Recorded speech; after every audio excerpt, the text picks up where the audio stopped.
Maddie Jochim. All right, Maddie, can you tell me about the hardest part about your job? Okay, well, I work at a daycare, and I've learned that I definitely need to become more patient with the kids because sometimes when they act up and I feel like I can't control them, I always find myself yelling at them. And then I feel really bad when they start listening because I feel like I'm just being super mean. But sometimes that's the only thing that gets them to listen, and it's very overwhelming. But I mean, yeah, that's how you get them to listen and stuff. So, When you think about the kids acting up at your job, what emotions come up for you? it's very frustrating, definitely. Yes, that makes sense that you would feel frustrated. All right, is there any other problems you have within your job? Sometimes the coworkers are not very friendly. Can you tell me a specific story about the last time that occurred?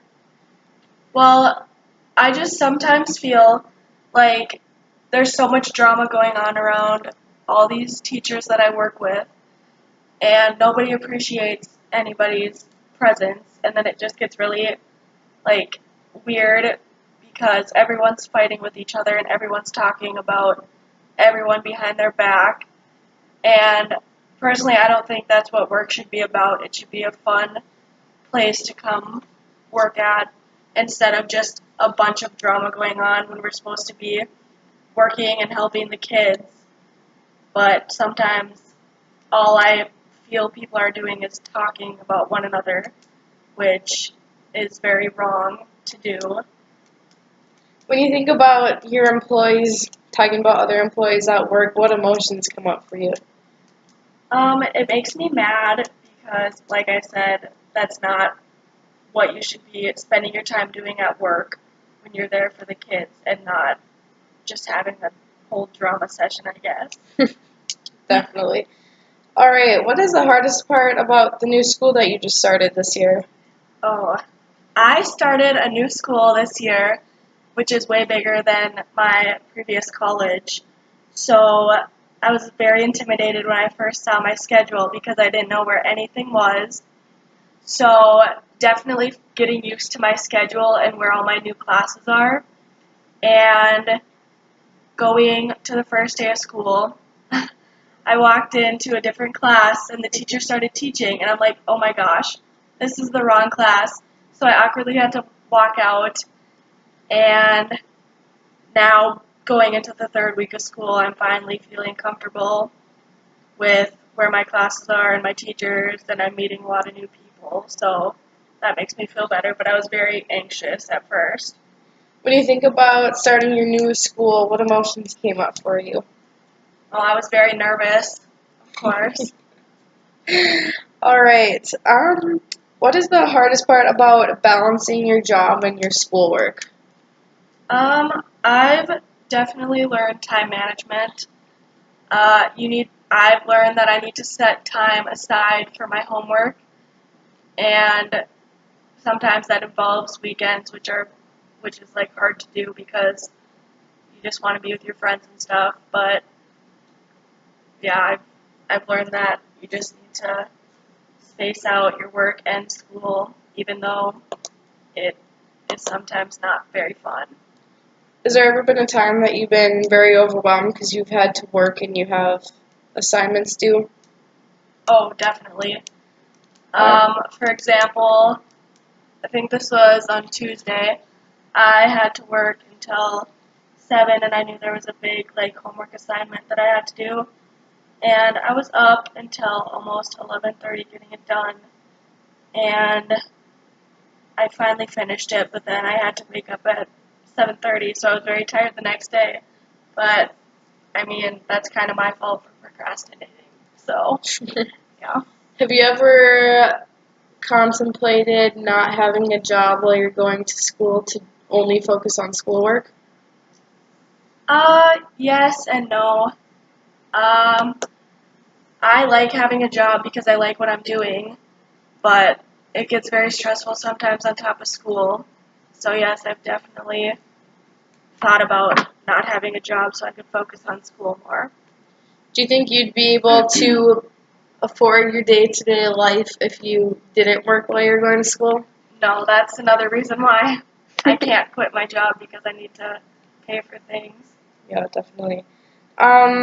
What was the hardest part about this last year for you? Well, in December, the end of December of last year, I went to a doctor's appointment and they told me that I needed open heart surgery. So I ended up taking the whole spring semester off last year, or I guess this past spring, because I was born with um, a leaking valve. So I've had 3 open heart surgeries in the past. The last one was 2013, and then I just had one this February. I definitely didn't know it would be this soon, so that caught me off guard. Well, actually, it caught my whole family off guard. It was very scary, and I just spent the whole next month when I found out just worrying, and I mean, I'm sure anyone would do that, but then I had my surgery. We had to travel to Rochester, Minnesota. It was me, my mom, and my dad, and I had the whole first day we were there, it was just appointments and doctor after doctor telling me what's going to happen and what's going down the next day for surgery. And that was very scary. But surgery came around and everything went well. And I spent a week in the hospital after, just recovering and starting to get up and walk again. And then the next week I was able to go home. But the recovery was very, very painful and a long process, definitely.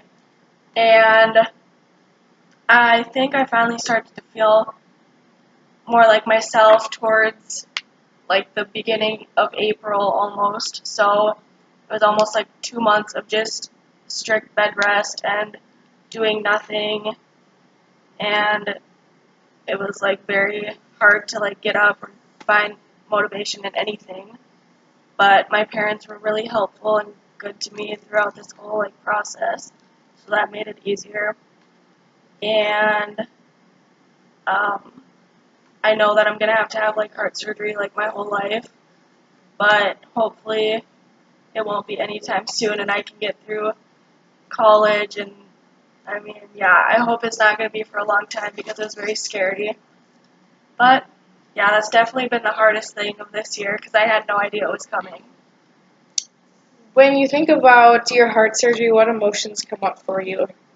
Oh gosh, it was very stressful and definitely very sad.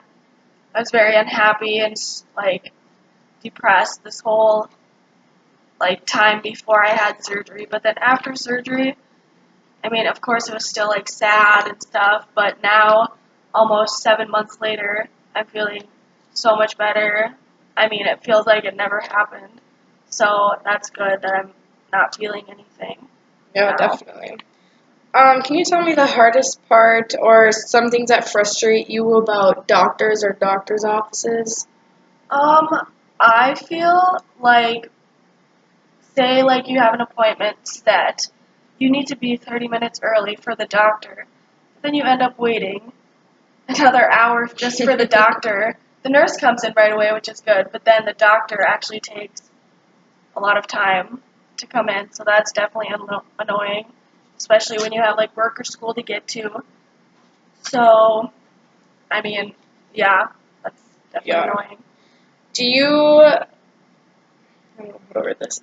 Do you wish that there was something that a doctor or somebody could do so you could stop having these heart surgeries and stop going through all of this? Yes, but to be realistic, I don't think I'll ever have to completely stop, because I mean, unless there's new inventions, since I am 20 years old and since I've had my first heart surgery, which was when I was only 6 months old, there's definitely been huge improvements and stuff to this surgery, which is amazing. But I feel like even though there's new stuff coming out every so often about these like heart surgeries and stuff, because I mean it's more common than people think to have heart surgery, I don't think they could ever stop doing them. I mean, maybe they could stop doing like open heart and going through like a catheter through your leg or something. I've heard about people doing that, which would be more practical because then it would be less recovery time.